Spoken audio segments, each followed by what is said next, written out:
sana que a gente con patologías previas. Y con la economía pasa más o menos lo mismo. El impacto del coronavirus y la caída de los precios del petróleo a raíz de la falta de acuerdo entre la OPEP, Rusia y otros países productores está golpeando fuertemente a la economía mundial. Varios organismos ya hablan de un 2020 con desaceleración o recesión. En América Latina, el desplome de las bolsas y las monedas locales frente al dólar ha sido prácticamente unánime. México, Chile, Brasil, Uruguay, no se salva nadie. Pero la cosa no queda ahí. Coincidencia o no, en Ecuador, Lenín Moreno anunció nuevas medidas de austeridad que incluyen un recorte presupuestario del 1.400 millones de dólares, reducción salarial de entre el 4 y el 8% para miles de funcionarios públicos y la eliminación de varias empresas estatales, entre ellas el ente que agrupa a los medios públicos. Claro, después de las masivas protestas de octubre del año pasado, esta vez a Lenín Moreno ni se le ocurrió mencionar la gasolina, eso sí. Con una aprobación que ronda el 20%, la crisis le cae en un pésimo momento a Iván Duque. A la inestabilidad social y los diversos escándalos que salpican al Ejecutivo colombiano, se suma que la principal fuente de divisas del país se verá mermada, ya que casi la mitad de las exportaciones colombianas provienen del petróleo o sus derivados. Para mitigar los efectos, Duque tendrá que elegir entre medidas que vuelvan a encender las calles en su contra y probablemente con mayor intensidad, o medidas contrarias a los intereses de quienes lo auparon al poder. Difícil elección. Paradójicamente, en la región, uno de los países que va a notar menos la crisis es Venezuela. No porque no vaya a notarla, ojo, porque el derrumbe de los precios del petróleo la afecta directamente, sino porque, digámoslo así, pues tiene la piel más curtida a la fuerza que sus vecinos. En los últimos años ha pasado por circunstancias similares y hasta peores, con profundos valles en la cotización petrolera combinados con el efecto de unas sanciones increyendo que justo esta semana cumplieron 5 años de iniciarse. Por otro lado, en la cotidianidad del país se ha terminado imponiendo una dolarización no oficial que en este caso juega a su favor. Lo que sin duda va a ocurrir es que Estados Unidos va a aprovechar las circunstancias para redoblar la presión sobre Caracas. Pero, ¿realmente el coronavirus está provocando todo este efecto dominó en la economía mundial o simplemente sirve de catalizador de una crisis acumulada que de todas formas iba a estallar tarde o temprano? China, la locomotora de la economía mundial, venía apuntando desde hace tiempo hacia cierto estancamiento. La guerra comercial desatada por Trump no ayudó precisamente a evitarlo y en cierta forma también actuó como una especie de infección para la economía mundial, tanto o más que el coronavirus, pero de efectos más lentos de notar. La deuda total acumulada a nivel planetario ya supone el 320% del PIB mundial. Y no, como podrán imaginar, no es que engordó a esos niveles en los últimos 2 meses. Lleva años en esa tendencia. En la lista de países destaca Estados Unidos, que tiene más deuda pública que PIB. Y si añadimos la deuda de empresas y particulares, la cifra casi se triplica. Por supuesto, algunos aprovecharán la crisis del coronavirus para aplicar medidas impopulares en sus países, para las cuales no habrían tenido una excusa creíble en un contexto diferente. Otros pondrán a la enfermedad como cabeza de turco, exculpando del derrumbe de la economía a factores inherentes al sistema financiero global. Pero lo cierto es que la economía mundial desde hace rato venía pareciéndose más a un anciano con neumonía que a un niño con todas sus vacunas al día. Y es por eso, más que por otros motivos, que el coronavirus está haciendo estragos. No es la primera vez que pasan. Parece que algunos no se creen una investigación hasta que no la ven en un gran medio, preferiblemente estadounidense. En diciembre ya anunciamos que el escándalo mediático en torno al fraude en las elecciones de Bolivia tenía mucho de mediático, pero poco de fraude. No fuimos los únicos, ojo, hubo varios análisis en el mismo sentido. Ahora, 3 meses después, el Washington Post publicó un artículo en la misma línea y claro, como es el Washington Post, muchos se pusieron por lo menos a dudar.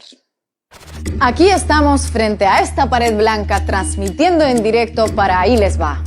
¿Una pared blanca? ¿Y quién lo dice? Ahí les va. ¡Ridículos! Seguro que es una pared azul y que Maduro y el Kremlin les pagó para que dijeran que es blanca. No les creo nada. Here we are, in front of this white wall, reporting live for the Washington Post. Opa, The Washington Post. A ver si después de todo va a ser cierto que esa pared blanca es blanca. El análisis realizado por 2 expertos del Instituto Tecnológico de Massachusetts afirma que la OEA no tenía motivos para declarar que hubo fraude. El organismo multiestatal se puso a la defensiva de inmediato, diciendo que el informe era poco profesional, políticamente motivado y estaba financiado por intereses ocultos. O dicho de otra forma, le dijo la sartén al caso. Aunque la OEA no suele responder informes que la puedan dejar en evidencia, esta ocasión era distinta, por tratarse del Washington Post por un lado y sobre todo porque se acercan las elecciones para nuevo secretario general y el momento no da para sobresaltos. El 20 de marzo, Luis Almagro se juega su continuidad en el cargo. Mientras tanto, en Bolivia las encuestas para las venideras elecciones presidenciales siguen favoreciendo al candidato del partido de Evo Morales y sus inmediatos y divididos perseguidores hablan de pacto de unidad al mismo tiempo que se lanzan dardos envenenados, acusaciones de narcotráfico inclusive. No podemos hablar de limpiar la casa cuando de la casa salen los aviones llenos de pichicata y el aeropuerto del Estado. Con lo que, si no cambian mucho las cosas, es posible que en mayo tengan que volver a llamar a Washington para pedirle a quien quiera que esté al frente de la OEA para entonces que los ayude a denunciar fraude electoral. Parece que en Colombia no puedes ponerte a investigar un crimen sin que eso a su vez destape otros más. Lo que inició como una investigación sobre el narcotraficante José Hernández, alias Ñeñe, terminó revelando un caso de presunto fraude electoral que salpicaría al presidente Iván Duque y su mentor, el expresidente Álvaro Uribe. Gracias a la aparición de unas conversaciones telefónicas interceptadas en el transcurso de una pesquisa sobre un homicidio atribuido a Ñeñe, a su vez asesinado el año pasado, se descubrió una supuesta compra de votos en la costa norte a favor del hoy presidente Iván Duque, por orden del expresidente y hoy senador Álvaro Uribe. El hallazgo levantó tal polémica que a estas alturas casi nadie recuerda para qué se inició la investigación originalmente. ¡Qué contrariedad! En este país no se puede interceptar unas conversaciones telefónicas con narcos tranquilamente, sin que termine salpicado un senador, gobernador u otro alto cargo.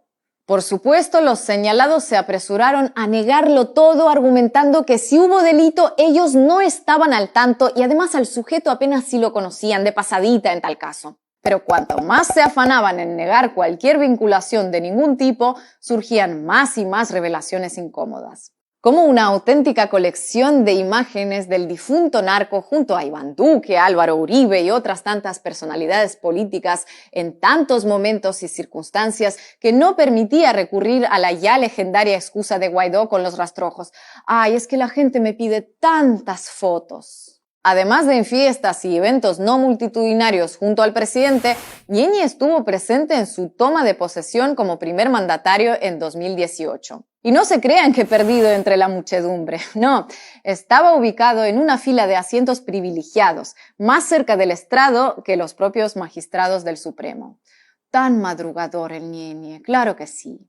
Por si fuera poco, la persona que conversaba con el narco en las grabaciones reveladas, cuya identidad era inicialmente desconocida, resultó ser una asesora personal de Uribe, que ejercía como tal durante las elecciones en las que se cometió la presunta compra de votos. Hasta el ejército tuvo que salir al paso de unas imágenes de Ñeñe junto a vehículos militares y admitió que trasladó al narco para una reunión de ganaderos en Valledupar. Todas esas admisiones por descontado se hicieron aclarando que nadie sabía de sus más que vínculos con la mafia del narcotráfico. Y así fue como, ante este cúmulo de evidencias, la explicación pasó rápidamente de no conocemos de nada a este señor a está bien, conocemos a este señor, pero no tan bien como creíamos. Tampoco hay aportes del señor Hernández a mi campaña. Y si hay investigaciones en su contra, quiero decir lo siguiente, nunca supe que había investigaciones contra él. La Fiscalía anunció que investigará los audios, pero muchos colombianos dudan que estas indagaciones lleguen lejos. Primero, porque el fiscal general mantiene, según sus propias palabras, una amistad de 25 años con el presidente Duque. Y segundo, porque el propio fiscal general está siendo investigado por la Comisión de Acusación de la Cámara de Representantes, tras las acusaciones de la excongresista Aida Merlano en su contra. No permito que ese sainete permita la extorsión de la justicia colombiana. Fiscal, con todo respeto, pareciera que usted estuviera hablando como miembro del gobierno y no como la cabeza de la Fiscalía General. Y con tantas acusaciones entrecruzadas, es difícil saber a ciencia cierta quién es culpable y quién no. Pero más difícil, si cabe, resulta creerse que entre todos los acusados no haya ningún culpable. Ya saben, para protegerse del coronavirus hay que lavar las manos con agua y jabón, entre otras cosas. Y para protegerse de la información previsible y predigerida de los grandes medios, nada como suscribirse a Ahí Les Va y activar la campanita. Anímense o van a esperar a que se lo diga Washington Post para convencerse.